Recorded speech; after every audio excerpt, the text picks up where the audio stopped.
I want you to imagine a global race for a second.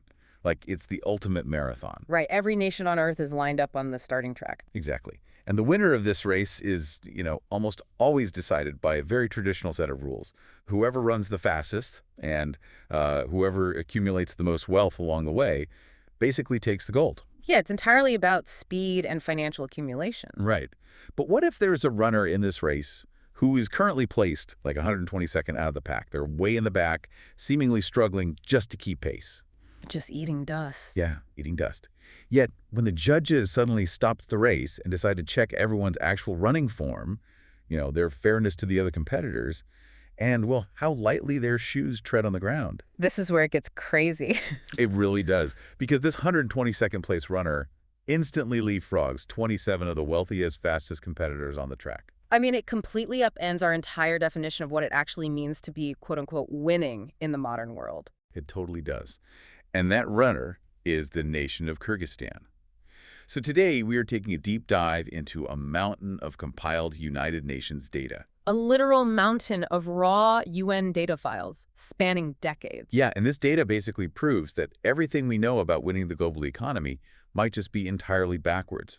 We are unpacking a massive, incredibly detailed 2024 comprehensive data analysis report. Focused specifically on Kyrgyzstan's human development. Right, looking at this sustainable path of equity and ecology. And the mission for this deep dive is to decode what we're calling the Kyrgyzstan Paradox. Which is such a great term for it. Thanks. We're going to look past the, surface level financial rankings and explore what true structural progress looks like when a society prioritizes things that don't easily fit into a bank account. And honestly, for anyone listening right now, this is truly a masterclass in reading between the lines of global statistics. Oh, absolutely. Because when you just look at the standard metric, the Human Development Index, or HDI, Kyrgyzstan ranks 122nd globally. Which doesn't sound great. It doesn't. Their score is 0.720. And to put that in perspective, the world average is 0.756. So they're trailing the global average by, what, about 4.7%? Exactly. So on the surface, if you just stop reading there, it looks like a really straightforward, maybe kind of pessimistic story of a developing nation trying to catch up to the industrialized world. Right, but I know the Human Development Index isn't just like one number pulled out of thin air. It's a composite scorecard, right? Yeah, it's built on three very distinct pillars. Health, education, and standard of living. You got it. So before we get into the actual paradox part, let's establish the baseline here. How exactly does the UN calculate this score? Well, it's meant to be a holistic snapshot of human well-being, moving way beyond just gross domestic product. Okay. So for the health pillar, they look at life expectancy at birth. For education, they measure the years of schooling citizens receive. And then for the standard of living, they look at the gross national income per capita. They're essentially asking, how long are you going to live? How much are you going to learn? And how much money do you have to survive? So looking at the raw data files for Kyrgyzstan, the health and education scores are actually really robust. They are very strong. They aren't the anchors dragging the overall score down to 122nd place.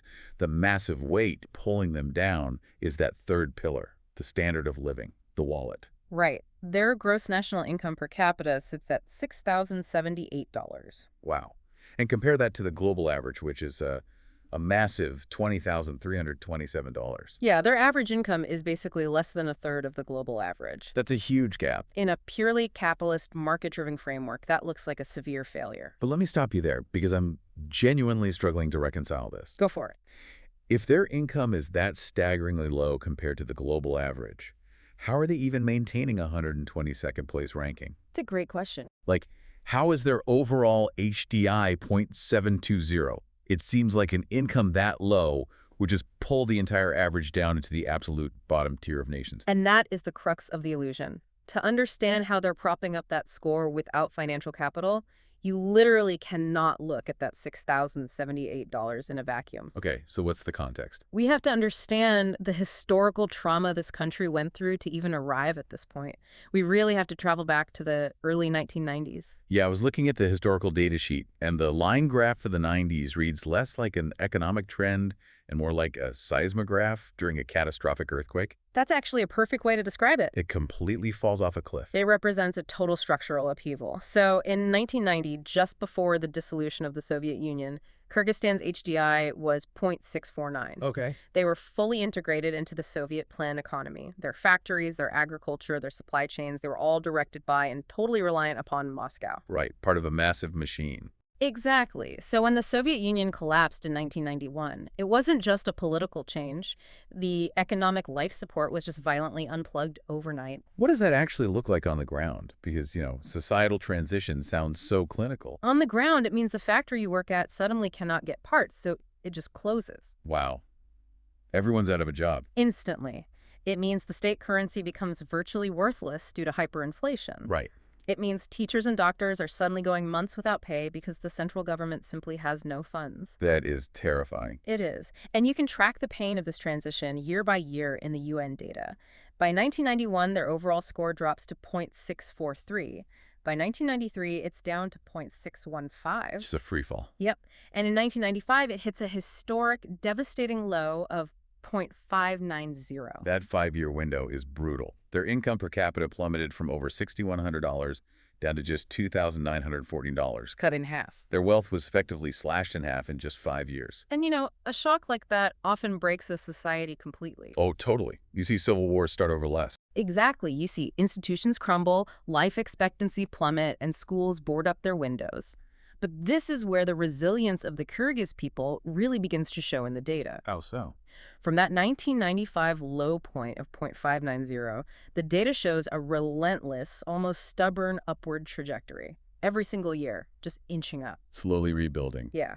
From 0.590 to 0.597, then 0.608, all the way to the 0.720 we see today. Wow. That is a 22% increase to reach their current stability. They rebuilt a nation from the ground up, and they did it with severely constrained financial resources. Let me try to put a framework around this. Yeah. It makes me think of the traditional HTI ranking as judging a decathlete solely on the 100-meter sprint. Okay, I like this. Let's say the sprint represents financial income. If we only look at the sprint, Kyrgyzstan is coming in way behind the pack. Way behind. But a decathlon has 10 events. If they are losing the sprint by that much, but still maintaining an overall HDI of 0.720, they must be secretly dominating the other events. That's exactly what's happening. So how are they compensating for a $6,000 average income? To answer that, we have to move beyond the basic HDI and look at the second major data set in this report. Which is? The Inequality Adjusted Human Development Index, or IHDI. This is where we measure not just what a country has, but how fairly they share it. This data set completely changed how I view national success. Yeah. Because human development isn't just about how much total health, education, and wealth the country has in, like, a giant collective pool. Right. The average can be super misleading. It's all about the distribution. It's one thing to have 3 billionaires in your country inflating the mathematical average of your national income, Which happens a lot. and entirely another for every single citizen to actually have food on the table and a roof over their head. The Inequality Adjusted Index calculates the loss in human development when you account for that uneven distribution. Okay, break that down for me. Imagine a massive pie representing a country's total potential development. The portion of the pie that falls on the floor and gets swept into the trash because it was hoarded by a few or failed to reach marginalized communities, that is the inequality loss. And this is the data point that should make every listener just pause. Oh, absolutely. When you look at the entire world, the global average sees a staggering 21.96% loss in human development due to inequality. Nearly 22%. Almost 22% of all global progress is basically lost to the void. It exists on paper, but it doesn't actually reach the people. Exactly. Now look at Kyrgyzstan. Their loss due to inequality is a mere 9.6%. It is less than half the global average. That is an astonishing figure for a country with their income level. It really is. It makes them an absolute equity champion on the world stage. The distribution of their human development outcomes is remarkably egalitarian. But I want to break down that 9.6% loss because the data doesn't just give us one flat number. It deconstructs that loss across the 3 pillars we mentioned earlier. Yes, the micro-deconstruction. Right. Based on the 2023 data, their loss due to inequality in life expectancy is 10.31%. Their loss due to income inequality is 15.34%. Which is still a factor, clearly. Yeah, but the number that absolutely blew my mind. Their loss due to inequality in education is an incredibly low 3.36%. Just consider the physical reality of that metric for a second. It's hard to even wrap your head around. Kyrgyzstan is a highly mountainous country with a significant rural population. Delivering equal education to remote, mountainous villages is a logistical nightmare, even for wealthy nations. Right, you have to build roads, get teachers out there, supply the schools. To do it on a shoestring budget and to keep the inequality loss down to 3.36% means that practically everyone, regardless of whether they're born in the capital city of Bishkek or a remote mountain village, is getting access to the same baseline of schooling. Wait, how is that practically possible? If the national income crashed in the 90s, like we talked about, how did they afford to keep the rural schools open and staffed with quality teachers to maintain that 3.36% rate? It comes down to historical momentum and profound cultural prioritization. Interesting. They inherited a massive, widespread educational infrastructure from the Soviet era. When the money dried up in the 90s, they didn't just abandon that infrastructure. They held on to it. Communities rallied around their schools. Teachers continued to work, sometimes for incredibly low wages or even barter, because the cultural value placed on literacy and education was unshakable. Wow, even for Darter. That's dedication. Exactly. They viewed education not as a luxury to be cut during hard times, but as the fundamental glue of their society. It really forces you to reflect on wealthier societies. Doesn't it? We see nations with average incomes of $50,000, $60,000 per person, but they have massive homeless populations, severely underfunded public schools in certain zip codes, and massive healthcare gaps based on income. It's a stark contrast. Kyrgyzstan is operating on $6,000 per person, yet they've created a society where the equity gap in education is basically a rounding error. It proves objectively that extreme societal inequality is not a mandatory byproduct of being a lower-income economy. You can have limited national wealth without sacrificing the fundamental dignity and equal access of your citizens. That's a powerful takeaway. But this leads us to look closer at what exactly is happening inside those classrooms. Because the equality of access is one thing, the depth of the education is another entirely. Which brings us to the actual education data. And the numbers here challenge a lot of assumptions about developing nations. They really do. When we look at the expected years of schooling, which is the projection of what a child entering the school system today can expect to receive, Kyrgyzstan sits at 12.7 years. Right. The world average is 13.2 years, so they are right on track, essentially tied with the global standard. That is impressive given their economic resources, but the truly disruptive statistic in the report is the mean years of schooling. Right, let's make sure we separate those two concepts clearly for everyone listening. Please do. Expected years is a projection for a 5-year-old starting out today. Mean years of schooling is the actual lived reality of the adult population. Exactly. It's the average number of years of education received by people ages 25 and older. It represents the education that is already sitting inside the minds of the adult workforce right now. The current brain trust. Yes. And for Kyrgyzstan, their mean years of schooling is 12.1 years. And to give that the proper weight, the world average for mean years of schooling is roughly 8.7 years. I literally had to read that twice when I saw it. Yeah. 8.7 years for the world average. That means the average adult on planet Earth barely finished middle school. Let that sink in.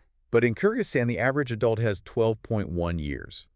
They essentially have universal high school completion across their entire adult population. It is a massive statistical outlier. I look at this through the lens of, like, building a massive tech company. Oh, I like this analogy. Expected years of schooling is your flow. It's the new interns you are bringing in through the recruitment pipeline. Okay.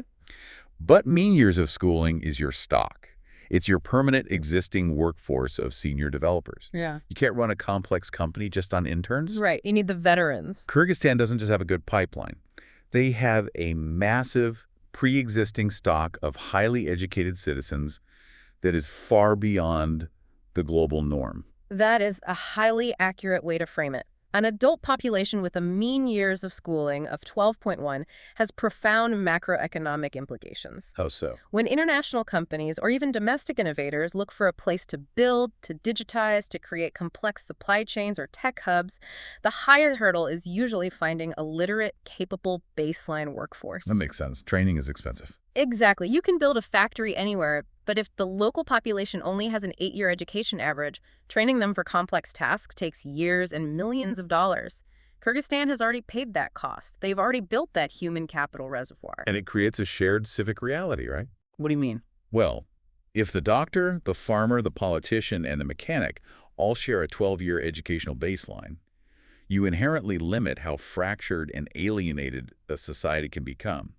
It acts as a buffer against radicalization and extreme polarization. Exactly. It is the structural foundation that makes that 9.6% inequality loss possible. Right. But as an analyst, whenever I see a massive stock of highly educated citizens in a country with a low GDP, I immediately start looking for the friction point. Because something isn't adding up. Right. Yeah. Because a highly educated population should, theoretically, translate into explosive economic growth. If it isn't, something is blocking the flow. And that friction point is glaringly obvious when you slice the data by gender. This is the part of the report we are calling the gender paradox. Yeah, the reality here is very stark. If we look at the Gender Development Index, or GDI, their ratio is 0.959, which puts them in a high group globally. And when you look closely at that amazing education stock we were just praising, This is where the data gets fascinating. women's expected years of schooling is 12.8 years. That actually slightly edges out the men, who sit at 12.6 years. Yes. And the female mean years of schooling is virtually identical to the men's. The women in this country are highly educated, highly capable. The foundation is entirely egalitarian. The female human development index value itself is 0.701 compared to the male HDI of 0.731. So they're starting from the same block. Okay, so where does it go wrong? The friction point lies in what happens the moment those women leave the classroom and attempt to enter the formal workforce. We call this the economic scissors. Yes, perfect visual. If you picture a line graph tracking men and women, the education lines are tightly woven together, moving upward in perfect unison. But then you introduce the income data, and the lines just violently scissor apart. Despite having slightly higher expected education, the female gross national income per capita is $4,120. And the male? The male GNI per capita is $8,080. It is nearly 2 times gap. It is a massive disparity that just demands an explanation. To understand the mechanism behind this, we have to look at the Gender Inequality Index. Which measures what exactly? This index measures the institutional and structural barriers that prevent equality. Kyrgyzstan's 2023 score is 0.340. Now, the world average is 0.455. So technically, Kyrgyzstan is outperforming the global average in institutional gender equality, ranking 83rd globally. Hold on, I'm going to push back hard on this. I thought you might. If they are ranking 83rd, and they are mathematically outperforming the world average on this index, how do we end up with a reality where women are making half the money? It seems contradictory. It totally doesn't compute. We have women who are more educated than the men, yet making half the income. Where is the actual disconnect happening on the ground? The disconnect happens in the halls of institutional power and in the structure of the labor market itself. When we dig into the microdata within that index, the structural blind spots become glaringly obvious. Show me the data. First, look at political representation. Women hold exactly 20.0% of the parliamentary seats. Men hold 80.0%. And looking at the historical data, that political representation has been incredibly volatile. Very much so. In 1990, it was 4.7%. Then, in 2005, it actually hit 0%. There were literally 0 women in parliament. Which is astounding. It jumped to 25.5% in 2007, and now it's settled at that 20% mark. So the laws, the economic policies, the market regulations, the infrastructure budgets, they're overwhelmingly being written and approved by men. Which leads directly to the second critical data point, the labor force participation rate. The female labor force participation is 45.9%. The male rate is 74.7%. That is nearly a 30-point gap. It is. And what this objectively tells us is that the educational and labor value of women is not translating into market value. So the market is failing to absorb them. Precisely. We have to ask the mechanical question.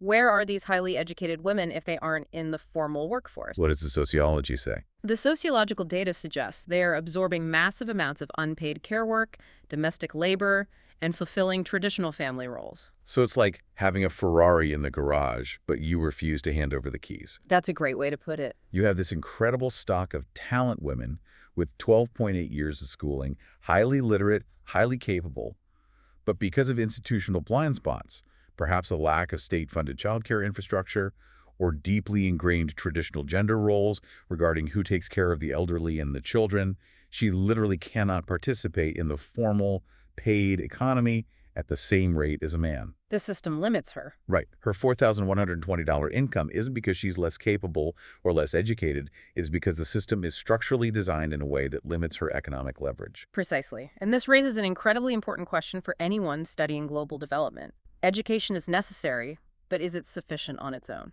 Clearly not. This paradox forces us to realize that education does not automatically equal economic liberation without targeted, aggressive policy support. Policy is the bridge. Right. If a country doesn't have robust maternity leave policies, if they don't have childcare support, if they don't have female representation in parliament pushing for wage parity laws, that incredible education remains locked potential. Just sitting there. For a country operating on a $6,000 average income, leaving half of your most educated brains out of the formal economy is an immense, unforced macroeconomic error. It's a vital lesson. You can't just build schools, hand out diplomas, and declare victory on gender equality.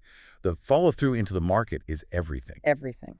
But, this brings up another massive assumption I had when reading this. What's that? If women are locked out of the formal economy and only making around $4,000 a year, my immediate assumption is that maternal health, child welfare, and basic survival must be an absolute crisis.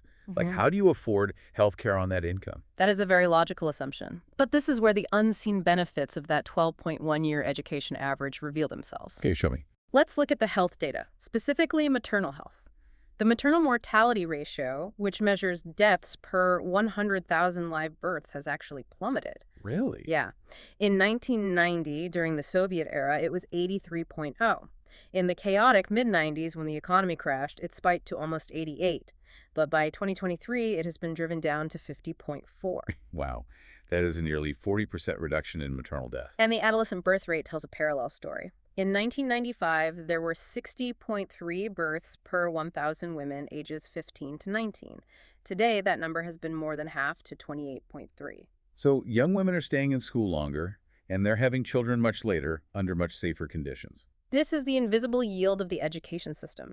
Educated women, even if they aren't participating in the formal labor market at the same rate, are significantly more likely to seek prenatal care, to understand reproductive health, to advocate for themselves in medical settings. Right, they know the right questions to ask. Exactly, and they make informed choices about family planning.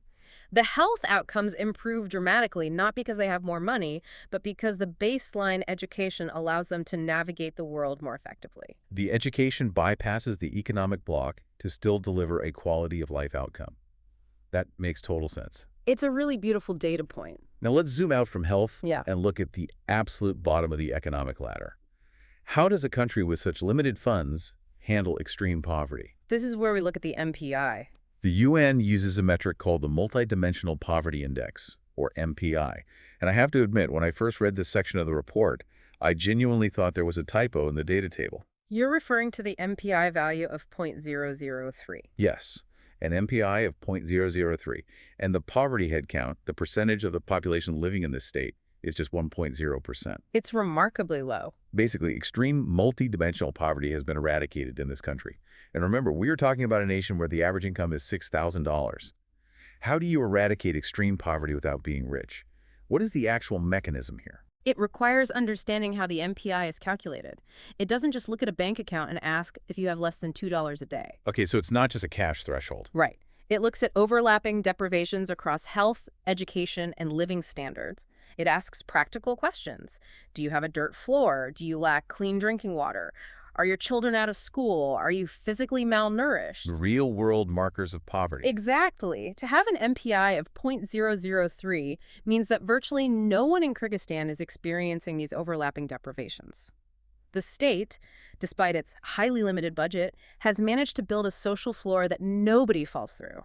The bottom-up resilience is incredible. Ooh. Even with low national income, the poorest citizens are protected from absolute cascading deprivation. That's a huge achievement. But the UN data goes even deeper, which I love. They actually deconstruct the remaining 1% of poverty to see exactly what is causing it. A granular data is so useful here. And the breakdown is fascinating. School attendance accounts for 15.2% of the remaining poverty. Housing conditions account for 9.5%.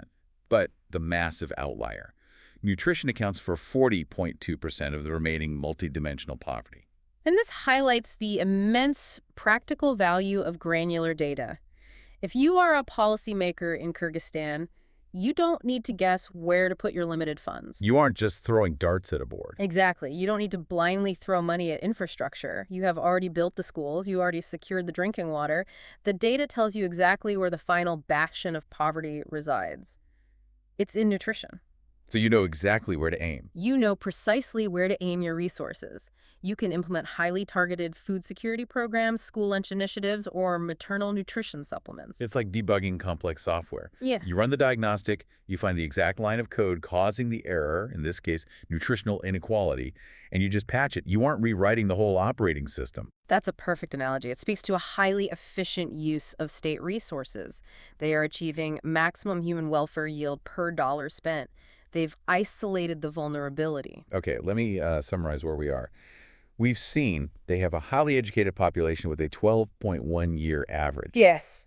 They've essentially eradicated extreme multidimensional poverty. They have massive social equity, keeping education inequality below 4%. Right. But they are lacking in pure financial income, and they have a severe gender income gap. If the story stopped here, it would be a fascinating case study in social resilience and doing more with less. But it doesn't stop here. No, it doesn't. The UN report introduces a completely new index that fundamentally changes the entire global scoreboard. This is arguably the most forward-looking part of the report. You were talking about the PHDI. Yes. The Planetary Pressures Adjusted Human Development Index. The PHDI. This index asks a very brutal but very necessary question. What is the actual environmental cost of your country's success? Right. It takes the standard human development score and then mathematically penalizes countries based on their carbon emissions and their material footprints. Exactly. I like to think of it as a golf handicap for the planet. It levels the playing field, revealing who is actually playing a sustainable game and who is just borrowing success from the Earth's future. It represents a profound philosophical shift in how we measure progress. For decades, the global north has achieved high HDI scores through hyper-industrialization, massive fossil fuel consumption, and relentless resource extraction. Right, burn it all down to get rich. Pretty much. They built their high living standards by exerting immense, often irreversible pressure on the planetary boundaries. The PHDI mathematically adjusts for that historical and ongoing ecological damage. And when you apply this planetary handicap, the results are staggering. When carbon emissions and material footprints are penalized, the overall world HDI drops by a massive 10.05%. The global average takes a huge hit. The wealthiest, most industrialized nations just tumble down the rankings. But Kyrgyzstan, their score drops by only 2.92%. Right. And because their penalty is so incredibly small compared to the massive deductions taken by the global average, we witness this miraculous statistical event. The magic jump. Yes. When adjusted for planetary pressures, Kyrgyzstan leaps 27 spots in the global rankings. That is insane. They instantly leapfrog 27 of the traditional winners of the development race. I want to look at the exact ecological footprint data to see how they manage this. Per capita CO2 emissions. The global average is 4.5 tons per person. Kyrgyzstan is at 1.5 tons. Huge difference. And what about the material footprint, like the actual physical stuff they consume? The world average is 12.7 tons of material consumed per person. Kyrgyzstan is at 3.4 tons. It's just a fraction of the average. They are living a lifestyle that requires roughly a quarter of the physical resources of the average global citizen. This provides a glimpse into a necessary future. We often talk in academic circles about transitioning to a planetary civilization, a state where humanity lives in equilibrium with the Earth's systems. Which sounds like a sci-fi dream right now. Well, most Western nations are currently spending trillions of dollars trying to figure out how to reverse engineer their societies, trying to climb down from 12 tons of consumption to something sustainable. Right. Kyrgyzstan proves that you can already achieve high human development. You can have a mean years of schooling of 12.1 years.